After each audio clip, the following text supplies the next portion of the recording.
Bonjour, mon nom est Anne Boyer et avec Michel Dastou. Bonjour, Anne. Nous écrivons et produisons la série L'Heure bleue. Aujourd'hui, on vous convie à une petite capsule web qui va aborder un sujet qu'on aborde aussi dans notre série de fiction.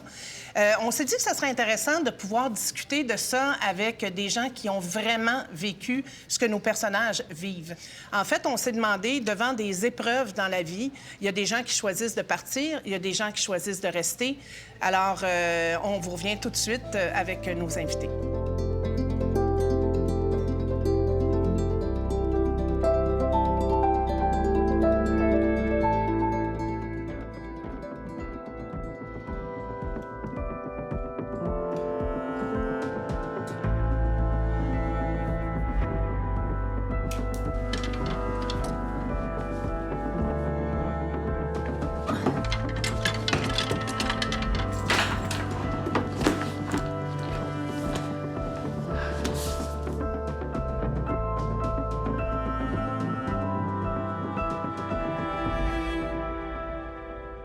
On a trois personnes avec nous qui ont vécu ça pour vrai, eux autres, pas en fantasme comme nous, en l'écrivant dans une série de fiction. Alors, on a Sylvia.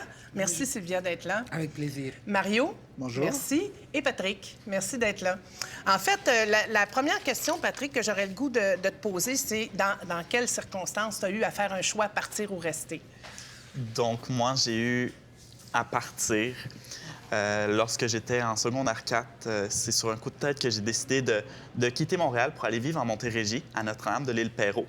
Donc, j'ai décidé de recommencer ma vie d'une certaine façon parce que je vivais beaucoup de problèmes d'intimidation et j'ai décidé de relever d'autres défis en allant voir ailleurs et en essayant de démontrer une autre facette de moi que les gens ne verraient pas. Mais moi, à mon école, je n'ai jamais dit que je partais. Fait que tout le monde m'attendait encore pour l'année suivante.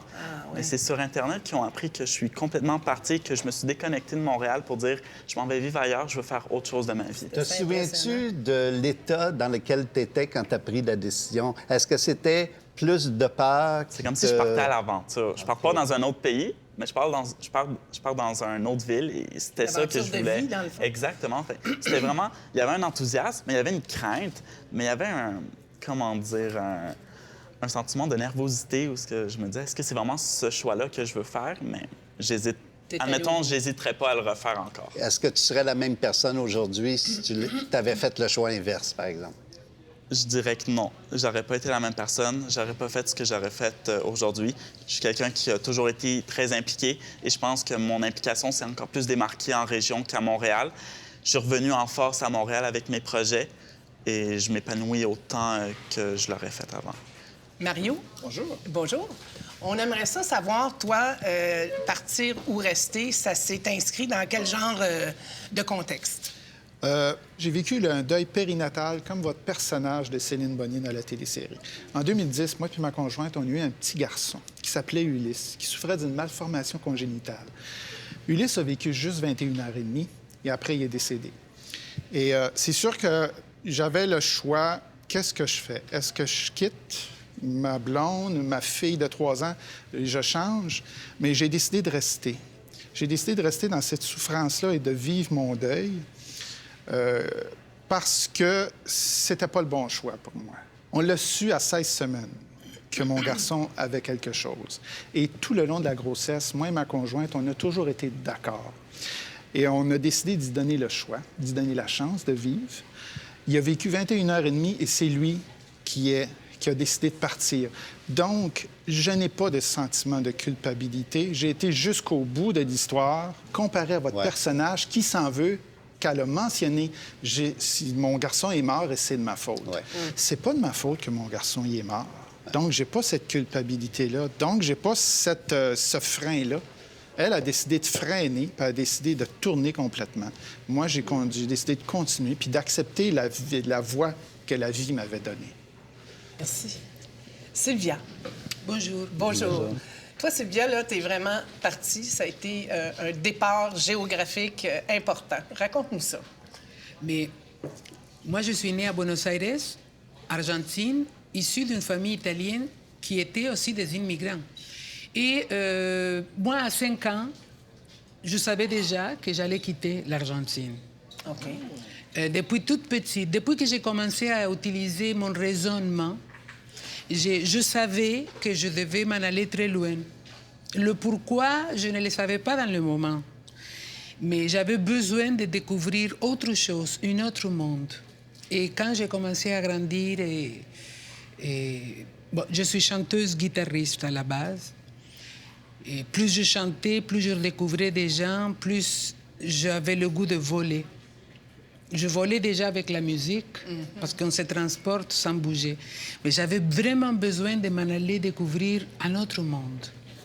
Et comme j'ai toujours été amoureuse de la langue française, à l'école secondaire, on étudie un peu le français et un peu l'anglais. Et moi, le français m'a envoûtée, parce qu'on écrit d'une façon, mais on parle d'une autre.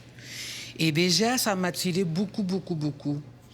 Et aussi, je trouvais que c'était une langue douce, tendre. Alors, quand le moment est venu que j'ai grandi il y a 23 ans, j'ai dit à mes parents, un dimanche, on mangeait de la pâte, comme tous les dimanches, très italienne. J'ai exprimé mon désir de vouloir m'en aller. Est-ce que ça a été compris? Ça aurait dû, peut-être. Oh non, pas vraiment. Il faut dire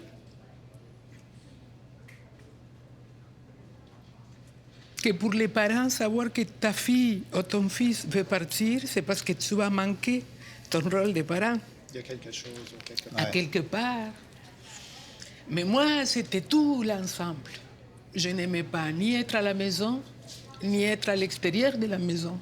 Je n'aimais pas la culture, la manière de raisonner. Alors, quand les jours que j'ai annoncé ça, c'est sûr que mes parents ont pleuré. C'est sûr que ma mère a réagi à l'italienne. Ça veut dire pleurer, crier. Et j'avais expliqué, j'ai deux façons de partir, de la bonne ou de la mauvaise. Ouais. La mauvaise, c'est que vous ne m'aidez pas et qu'un jour, vous ne me trouverez plus à la maison. La bonne, c'est que vous m'aidiez. Alors, ma maman, qui était une femme très intelligente et qui avait beaucoup de caractère, moi, j'ai pris ça d'elle. Elle a dit, ben, on va t'aider. Et c'est comme ça que je suis venue à Montréal. OK. Quel est le sentiment qui t'habitait le plus si tu reviens au moment de ton départ? Une peur, une culpabilité, une envie? Qu'est-ce que... Mais la peur, c'est inévitable parce que c'est l'inconnu total. J'avais 24 ans. Ouais. Hein, je n'avais jamais quitté la province. Tu ne parlais pas la langue non plus, le français? Je ne parlais pas la langue, je n'avais pas de contact. C'est sûr que j'étais un peu en contact avec la famille de mes parents qui sont venus ici après la guerre, parce que les Italiens, beaucoup sont venus ici et beaucoup d'autres sont partis en Argentine, à Buenos Aires. Donc la peur est là. Moi, je n'avais jamais pris l'avion. Juste ça, oui. J'ai dû tout apprendre. Mais en même temps, c'était ça qui me motivait, c'était mon moteur, c'était mon inspiration. Je me suis dit, mon Dieu, je vais prendre l'avion, je vais arriver dans une ville super moderne. Je vais écouter d'autres langues que je ne vais rien comprendre au début, sauf merci. Parce que je ne savais même pas dire s'il vous plaît à l'époque. Alors, il y avait une excitation immense. Notre série est née du fantasme de raconter l'histoire d'une femme qui change complètement de vie. Toi, tu es un peu l'incarnation de notre Anne-Sophie qui part pour totalement d'autres raisons, là. Mais avais-tu l'impression de repartir à zéro quand tu as... Mais c'était mon but. C'était ton but. Je voulais savoir qui j'étais. Mais d'où vient ton courage? Mais moi, je crois qu'on n'a pas besoin seulement de tout abandonner et partir très, très, très, très, très, très, très loin comme je l'ai fait.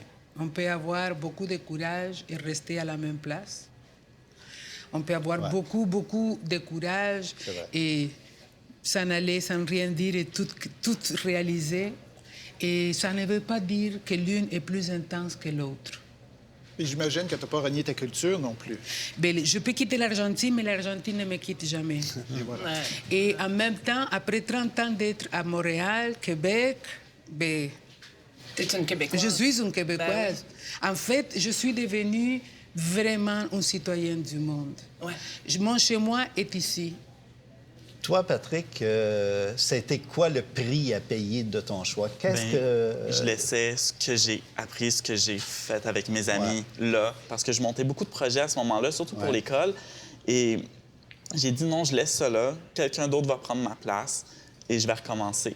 Il y a un lâcher-prise, d'une Il y a un certaine façon. lâcher-prise, mais les projets que j'ai montés là, je peux me permettre d'aller les remonter ailleurs. Puis c'est ce que j'ai fait. Puis ces projets-là ont juste sorti plus grands, où il y a eu une évolution, que ce soit dans ma tête ou dans le projet. J'ai pu vraiment voir un cheminement en moi, mais aussi avec ce que j'ai réalisé. Toi, Mario, est-ce que ta conjointe a vécu cette situation-là de la même façon que toi? Avez-vous pris le même chemin? Pas du tout. Les hommes et les femmes ne vivent pas du tout la même chose. Le deuil de la même façon. C'est ça. D'ailleurs, voyez-vous, moi, j'en parle maintenant beaucoup du deuil périnatal et les gens sont très surpris qu'un homme en parle et le partage. Ouais. Et voyez-vous, c'est sûr que quand on est revenu à la maison, ma conjointe n'était pas du tout fonctionnelle pendant plusieurs semaines, c'est évident. Donc, c'est moi qui a dû j'ai dû vraiment vivre ça d'une autre façon, là. Je me suis pas permis de m'écraser parce que moi, j'avais un enfant de 3 ans. Et qu'est-ce que ça faisait, ça? Ça, c'était la vie, là, qui me rappelait, là, regarde le grand, là, la vie, elle continue, là. Fait que ça me donnait un coup de pied dans le cul pour que moi, je continue. Parce que ma fille de 3 ans, là, j'avais pas le luxe là, de tomber puis de l'abandonner. Après avoir vécu mon deuil, ce que j'ai décidé de faire, c'est de faire vivre mon garçon dans des livres pour enfants. J'ai écrit et j'ai illustré un livre pour enfants. Les Égyptiens disaient que tant qu'on vit dans la mémoire de quelqu'un, on est vivant. Donc, j'ai dit, bien, mon garçon, à cette heure, va vivre dans la mémoire des enfants qui vont lire son livre. Ma conjointe l'a vécu d'une autre façon. Le résultat n'a pas été pareil. Qu'est-ce qui arrive avec ton épouse? Ça lui a adouci cette douleur qui va toujours être là. C'est une cicatrice qui restera pour toujours, mais... C'est sûr que ça l'a adouci, puis elle trouve ça beau. Qu'est-ce que j'ai fait? Elle trouve ça très porteur d'espoir aussi, pour les pères endeuillés aussi. Ça, elle trouve ça beau comme projet, puis elle trouve aussi qu'il nous arrive plein de belles choses depuis. C'est très beau, en effet. Tu as développé et sorti une énergie créatrice, guérisseuse, qui te guérit toi d'abord, et à cause que ça te guérit toi, cette énergie touche les autres, parce que ça vient du cœur. Dans le fond, tout l'enjeu de rester ou partir, c'est d'être soi. C'est de se donner les conditions pour être soi. Si on conclut notre discussion, dans le fond, c'est que de partir ou de rester, l'idée, c'est d'aller vers soi, là. Soit en partant, soit en restant, mais c'est pas mal ça. Mais c'est ça que vous avez tous fait ici. De s'écouter et de se respecter. Oui, D'être à l'aise avec nos choix. Ouais. C'est ça. Il y a plein de chemins pour arriver à notre propre cœur. Exactement. Hey, je vous remercie beaucoup Merci beaucoup. d'avoir été là. Avec Merci plaisir. beaucoup pour Merci. votre générosité. Merci.